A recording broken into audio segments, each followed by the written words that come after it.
Ce sont les Polonais qui ont décidé de faire décoller leurs avions au vu de l'intensité des frappes russes qui ont touché l'ouest de l'Ukraine, ce qui arrive de temps en temps, mais qui est relativement rare. Donc là, il y a une sorte d'augmentation, on va dire, des tensions, et chacun, on va dire, observe l'autre.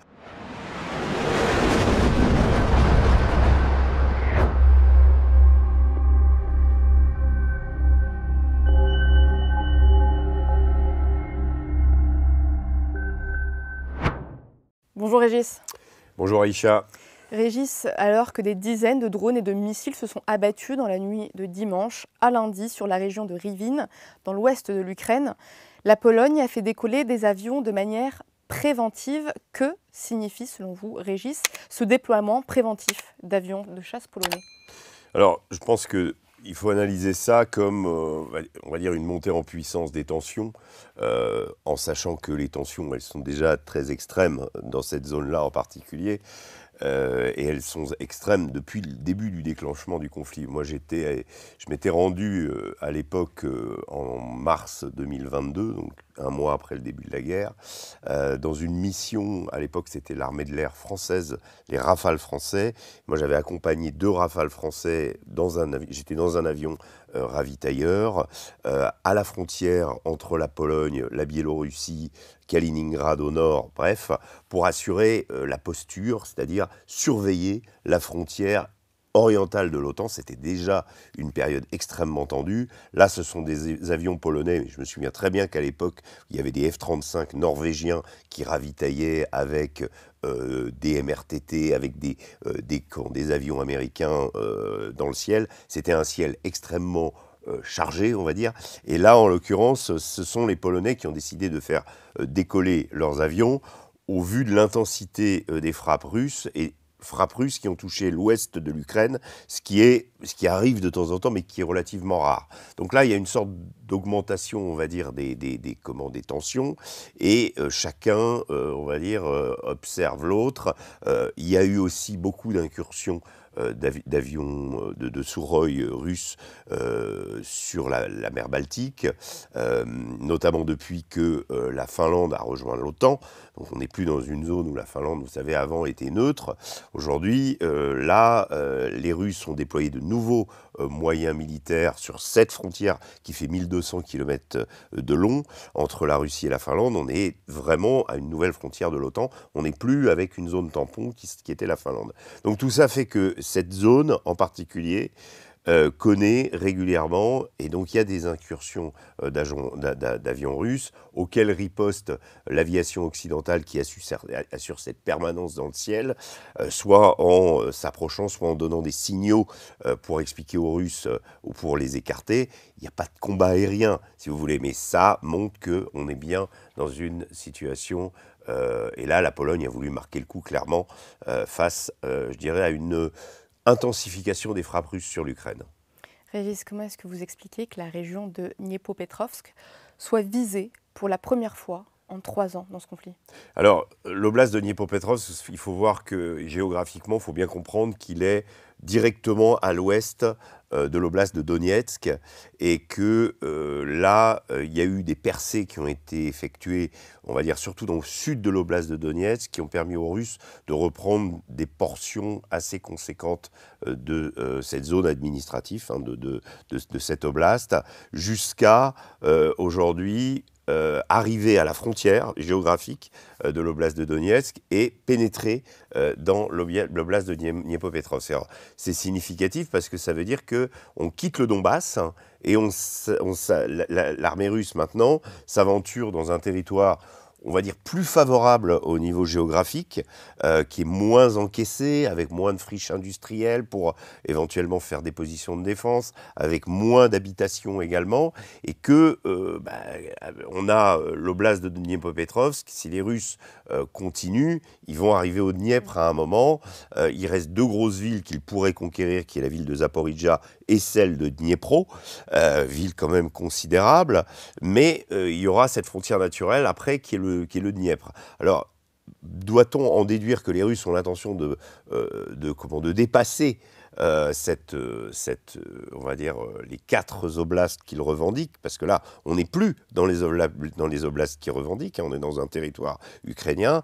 Il faut voir qu'ils ont fait la même chose à Soumy, après avoir, on va dire, réduit la présence des Ukrainiens dans l'oblast de Koursk. Ils en ont profité pour descendre plus au sud. Ils ont également fait une percée l'année dernière, au printemps dernier, sur l'oblast de Kharkov, où dans la zone de Volchansk, il y a toujours une intense activité militaire et les Russes grignotent des villages.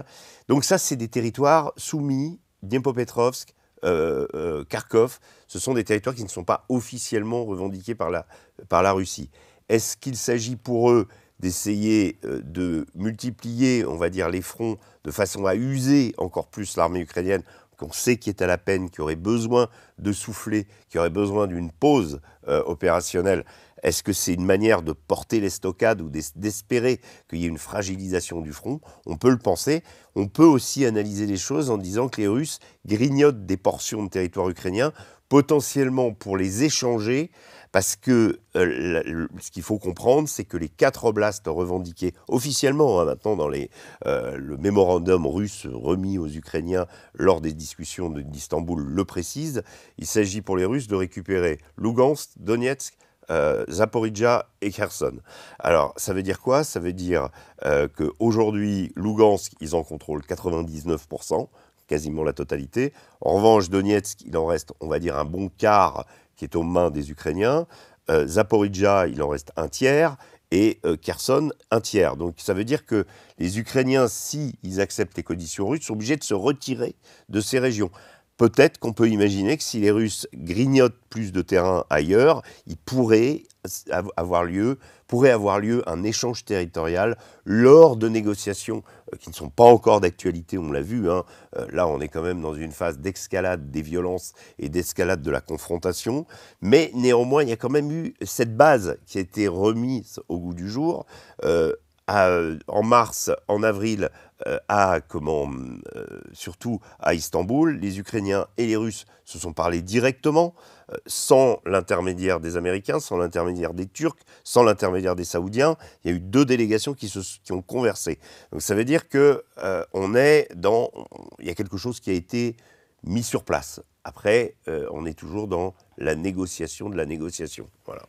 Régis, est-ce que cette attaque est une réponse à l'opération Toile d'araignée de l'Ukraine? Alors, il faut voir globalement que l'intensification des frappes russes sur des installations liées à l'armée ukrainienne ou des infrastructures, on va dire civiles, mais d'importance, vise à effectivement fragiliser la société ukrainienne, fragiliser son armée, et que l'intensification de ces frappes ces jours derniers est clairement une réponse au camouflet qu'ont subi les Russes avec cette affaire de bombardiers stratégiques nucléaires visés par des drones, on va dire, de très bon marché, à l'issue d'une opération très audacieuse montée par le SBU, donc les services de renseignement ukrainiens, conçu pratiquement sur un an et demi, et qui a, on va dire, permis de détruire entre 10 et 15 appareils russes. Hein. On avait annoncé, les Ukrainiens avaient annoncé 41. Bon, là, ça faisait un petit peu partie de la communication de ce type d'opération. Vous savez, la frappe est importante, mais la communication l'est tout autant.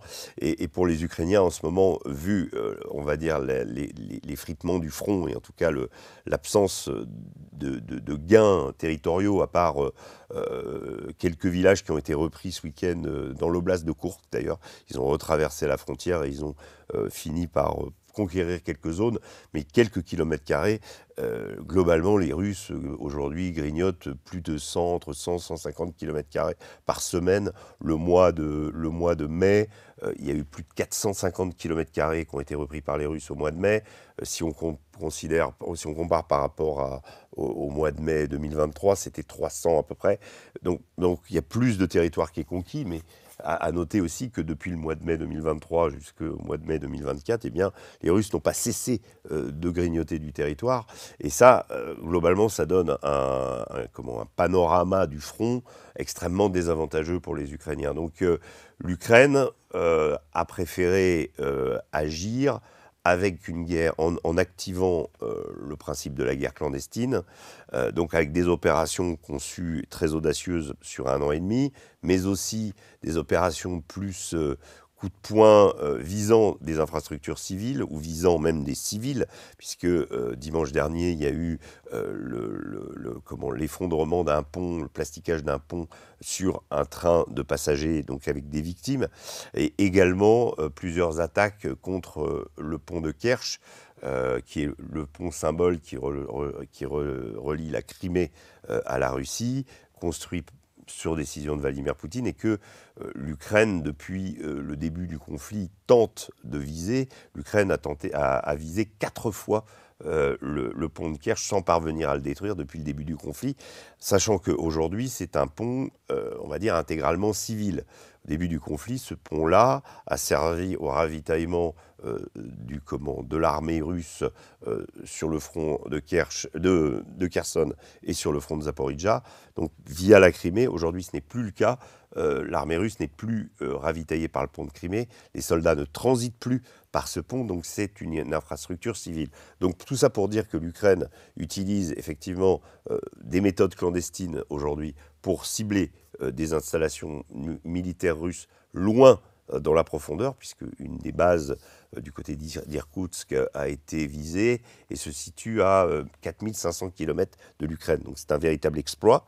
Et face à ça, l'Ukraine essaye de compenser avec ses actions symboliques, avec ses actions qui frappent l'imaginaire, clandestines, mais qui ne sont pas directement corrélées au front et qui n'apportent pas grand-chose sur le déroulé de l'action sur le front. Donc, alors qu'est-ce qui motive ces actions? C'est plus de l'ordre de la communication? Un petit peu, en effet, déjà de la communication, et puis une manière de montrer aussi aux alliés de l'Ukraine, aux États-Unis aussi, que l'Ukraine est en capacité de frapper elle-même la Russie.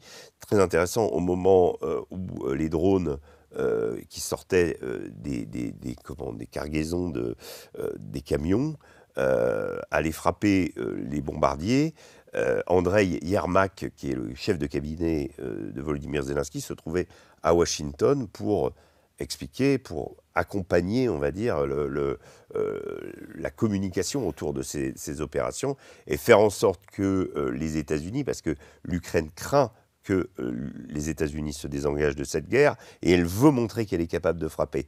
Il n'est absolument pas certain que ça ait eu cet effet sur Donald Trump. Au vu des réactions qui ont été faites, Donald Trump qui avait parlé, qui avait évoqué éventuellement un nouveau paquet de sanctions contre la Russie, n'a toujours pas mis ces menaces à exécution. Et on va dire que plutôt globalement, ces attitudes de l'Ukraine ont plutôt indisposé le président américain qu'autre chose. Le fait de frapper des civils non plus n'est pas une manière exceptionnelle de s'attirer les faveurs des États-Unis. Et au niveau de l'opinion russe, rappelons que les trains qui explosent ou les ponts qui explosent sur les trains, ça rappelle il y a 20 ans les terroristes tchétchènes sur le territoire russe. Donc au niveau de l'opinion publique, au niveau russe, ça ne fait que renforcer la position de Vladimir Poutine. Donc c'est intéressant de voir que l'Ukraine se rabat sur des méthodes. Elle a déjà assassiné des généraux à Moscou. Elle a déjà pratiqué des assassinats ciblés comme ça, des opérations clandestines, mais d'une ampleur comme celle des bombardiers stratégiques, non jamais. Donc ça, c'est intéressant parce que ça veut dire qu'il y a une forme que l'Ukraine essaye de trouver d'autres solutions pour se manifester, pour montrer qu'elle peut continuer à frapper la Russie et qu'elle en a encore sous le pied, on dira. Maintenant, qu'est-ce que ça change sur le terrain? C'est là, à long terme, est-ce que ça va appuyer? Pour le moment, ça fait que les Russes commencent à utiliser ou continuent d'utiliser les Iskander. Alors, l'Ukraine en a abattu un ce week-end, mais bon, ça fait 98% des autres Iskander qui atteignent leur cible. Donc on est dans un truc extrêmement un combat défavorable à l'Ukraine, malheureusement, et qui, finalement, sur lequel, on va dire, l'Ukraine veut montrer qu'elle peut continuer à se battre. Maintenant, jusqu'à quand? Ça, c'est une question difficile à laquelle il est difficile de répondre.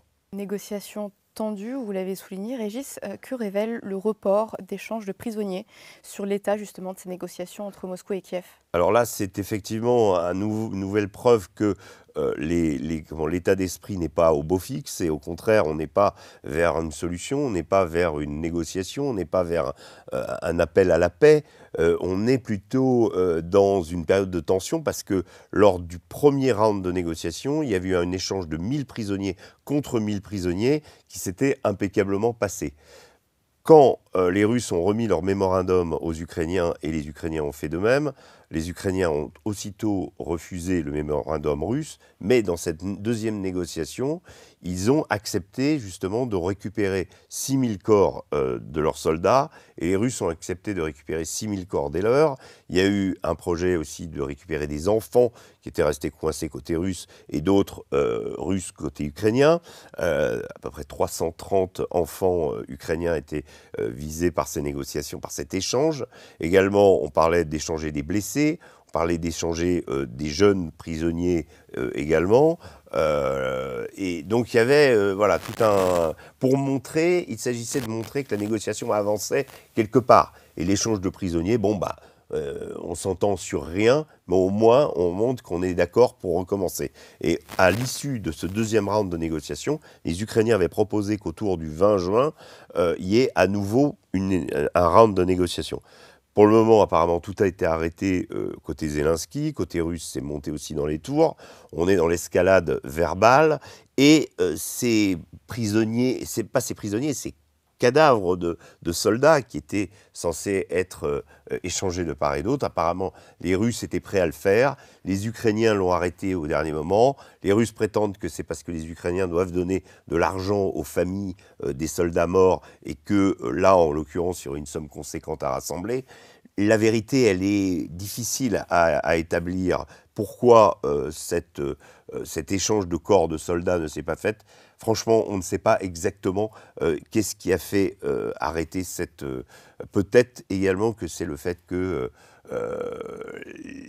on va dire, on s'écarte d'une position de négociation et on est plutôt dans une accélération du conflit. Régis, dernière actualité à traiter ensemble, c'est cette annonce par le groupe Renault qui pourrait produire des drones en Ukraine. Est-ce que c'est une annonce qui préfigure une diversification de l'industrie automobile vers la défense? Qu'est-ce que vous voyez dans cette construction de drones à destination de Kiev?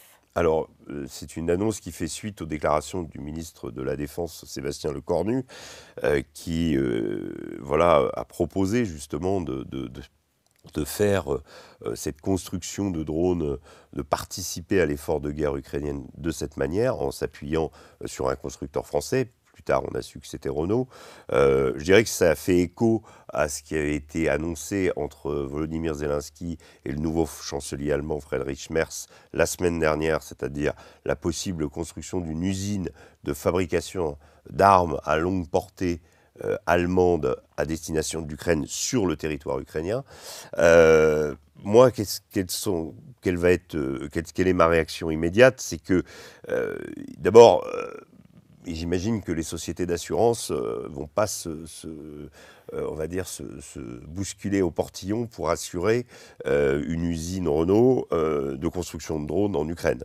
Pourquoi? Parce que ces usines vont devenir, y compris celle, si elle est mise au point par les Allemands, on peut imaginer que tout ça sera camouflé, mais les Russes ont énormément de renseignements sur le territoire ukrainien, de même que les Ukrainiens en ont beaucoup, on l'a vu avec le succès de leur opération contre les bombardiers stratégiques russes. Ils arrivent à pénétrer, à monter des opérations en Russie. Il ne faut pas croire que les Russes ne sont pas capables de pénétrer et de, on va dire, monter des opérations. Ils ont frappé, notamment avec des missiles Caliber et Iskander,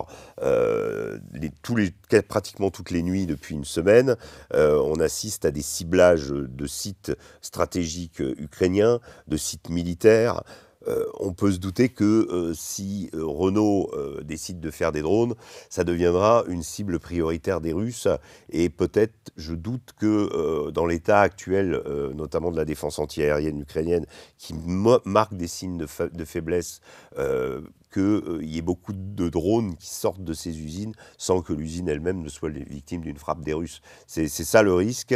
Voilà, c'est la première. Moi, ça me fait penser à ça. Je me dis, est-ce que finalement, c'est viable de faire une entreprise comme ça? Voilà. Merci Régis. Merci beaucoup, Aïcha.